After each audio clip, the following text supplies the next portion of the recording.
The Galactic Council had underestimated humanity for the last time. Commander Adnan Malik stood on the bridge of the UES Defiance, watching the holographic display show the positions of 3 alien fleets converging on the human colony of New Karachi. His dark eyes reflected the cold light of distant stars as he processed the tactical situation. Beside him, Chief Science Officer Nahal Shaheen monitored the quantum communications array, her fingers dancing across the controls with practiced precision. "Sir, the Zephyrian fleet has dropped out of hyperspace at Grid 77, Nahal reported, her voice steady despite the magnitude of what they were facing. "That puts them 12 hours from the colony." Adnan nodded grimly. For 3 years, humanity had endured the Tri-Alliance's testing, raids on outer colonies, confiscated trade shipments, and diplomatic insults that would have provoked war from any other species. The Galactic Council had praised humanity's remarkable restraint and peaceful nature. They had mistaken patience for weakness. The breaking point had come when the Zephyrians' Korthak hegemony and Veil Collective had simultaneously attacked 3 different human colonies, calling it a final evaluation of human defensive capabilities. They expected humanity to petition for peace, to beg for mercy as other younger species had done.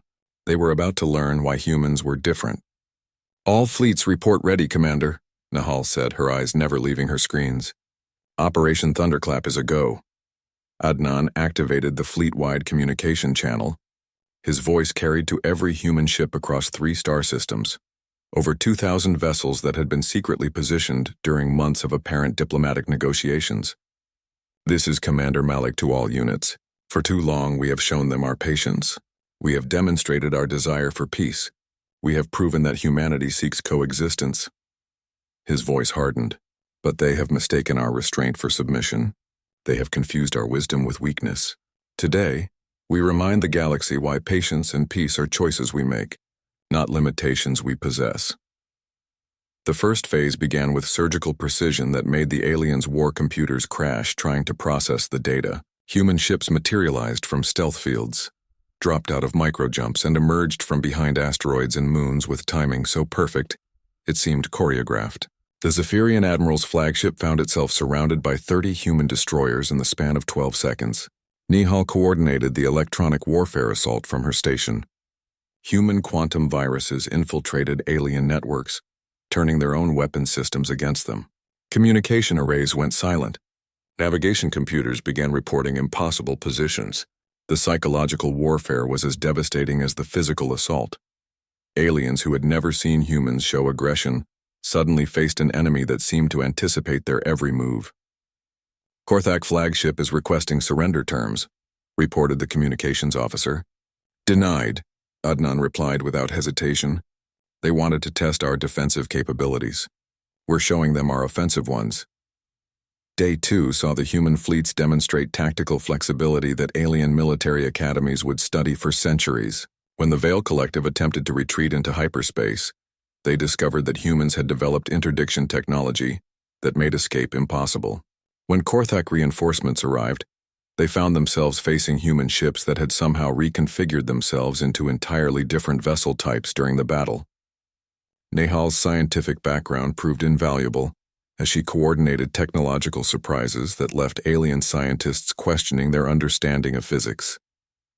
Human ships began exhibiting capabilities that shouldn't have been possible. Energy shields that grew stronger under fire, weapons that adapted their frequency to penetrate any defense, and most terrifying of all, perfect coordination across impossible distances without any detectable communication method. The truth was simple. Humans had spent 3 years of peaceful negotiations, studying every alien technology, every tactical doctrine, every psychological profile. While the Tri-Alliance had seen humanity's patience, human scientists and strategists had been preparing for the day when patience would no longer be enough. By day 4, the alien fleets were no longer fighting to win. They were fighting to survive. Human forces demonstrated the same methodical approach they brought to everything else, systematically dismantling 3 centuries of alien military doctrine. Ship after ship fell to human weapons that seemed to know exactly where to strike for maximum effect. "Sir," Nahal said on day 5, "we're receiving surrender offers from all 3 alliance governments." Adnan studied the tactical display. The alien fleets were broken, scattered, their command structures in chaos. But this wasn't about military victory. This was about sending a message that would echo across the galaxy for generations. "Tell them we'll consider their surrender after 6 days," he replied. "They chose to test us for 6 days across 6 star systems. They can wait 6 days for our response." The final day was the most important. Human fleets didn't press their advantage with mindless aggression.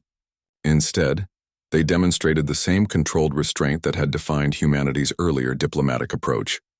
They rescued alien survivors from disabled ships. They provided medical aid to wounded enemies. They showed that human strength came not from brutality, but from the choice to be merciful even in victory. When the 6 days ended, the galaxy had witnessed something unprecedented, a species that could wage war with the same thoughtful patience they brought to peace. The Tri-Alliance surrendered unconditionally, but more importantly, they understood that humanity's peaceful nature wasn't weakness. It was strength under control. As Adnan and Nehal stood on the bridge of the Defiance, watching alien ships limp away under human escort, they knew the galaxy would never again mistake human patience for human weakness. They had shown that humanity's greatest strength wasn't their technology or tactics.